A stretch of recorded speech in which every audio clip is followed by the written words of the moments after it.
Assalamualaikum. Pada kali ini kita akan mempelajari mengenai teks cerita sejarah.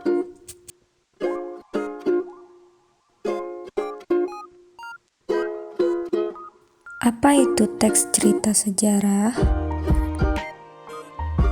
Teks cerita sejarah adalah teks yang menjelaskan tentang fakta atau kejadian di masa lalu mengenai asal-usul sesuatu yang bernilai sejarah.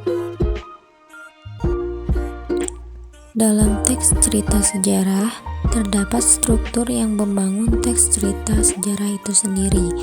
Yang pertama yaitu ada orientasi.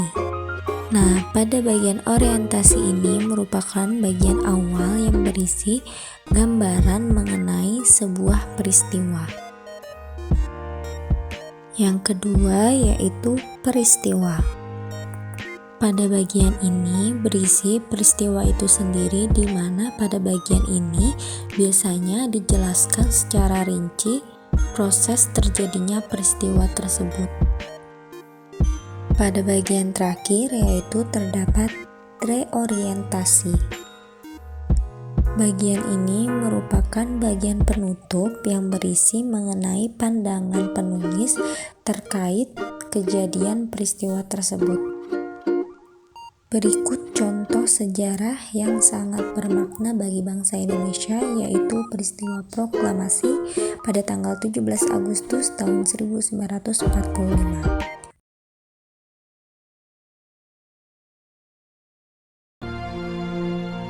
Proklamasi.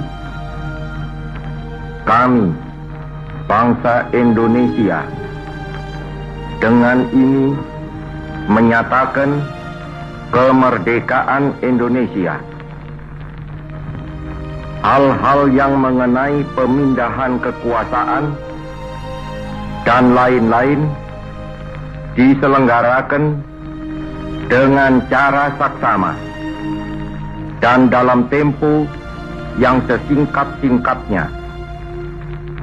Jakarta, 17 Agustus 1945, atas nama bangsa Indonesia, Soekarno Hatta.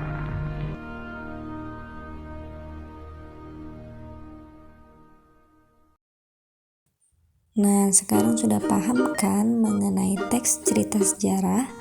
Nah, kalau sudah paham, cukup sekian penjelasan mengenai teks cerita sejarah. Sampai ketemu lagi di pembelajaran selanjutnya. Bye, see you next time. Thank you.